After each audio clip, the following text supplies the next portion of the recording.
And now to money matters. The decision to withdraw the old 1,000 shilling notes from circulation continues to face strong legal headwinds as economists try to grasp the plan by the Central Bank of Kenya. On Behind the Headlines tonight, KTN News political affairs editor Ben Kitili seeks to demystify this new monetary phenomenon in the country. What really is demonetization and what possibilities lie ahead for the Kenyan economy? Take a look. Plans are underway to demonetize Kenya's highest value currency notes. In the next 3 to 4 months, the 1,000 Kenya shilling note will be obsolete as legal tender. So is the ongoing process by the Central Bank of Kenya demonetization or simply replacing the currency? What effect is it likely to have on the economy, and what steps has Kenya taken to make sure this does not flop like happened in India in 2016? We'll go behind the headlines. As Kenyans begin to get a feel of the new currency, focus is on the 1,000 shilling note.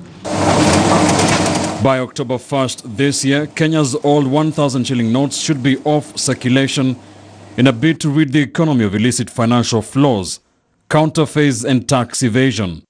All eyes will be on the Central Bank of Kenya, CBK, to see how it navigates the tricky journey that is demonetization, a process that many countries have got totally wrong in the past. And there'll be a new 1,000 shilling note that's coming into the economy. So in that sense, it is a replacement. But remember, on October 1st, they will be withdrawing the 1,000 shilling currency. Anytime you take a currency that's legal tender and make it not become legal tender, that process is demonetizing. By October 1st, a total of 231 billion shillings in the 1,000 shilling notes will be withdrawn from circulation. Economists who now have their hawk eyes on the CBK say that the formula to successful demonetization is efficient remonetization. The CBK has to ensure that the new currency is in plenty, because remember, 83% of currency notes will be demonetized because those are 1,000 shilling notes.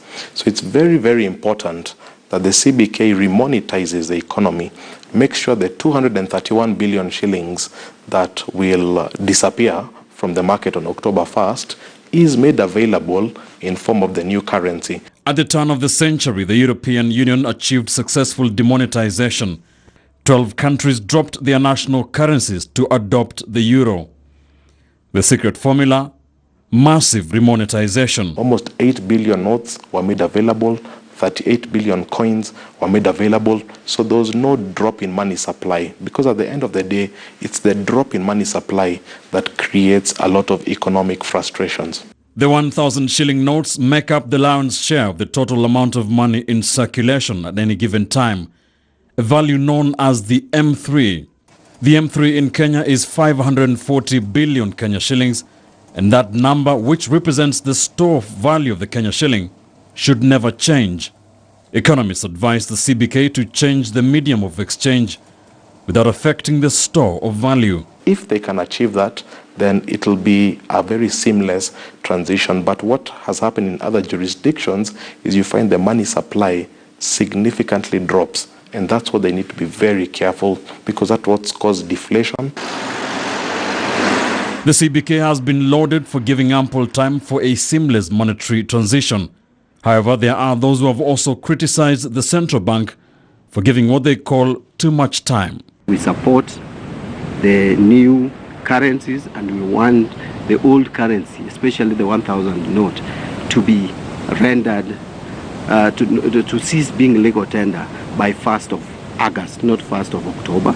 Kenya's objectives of demonetization are very similar to those of India during their transition in 2016. We have assessed the grave concern that our large banknotes, particularly the older 1,000 shillings series, they are being used for illicit financial flows in Kenya and also other countries in the region.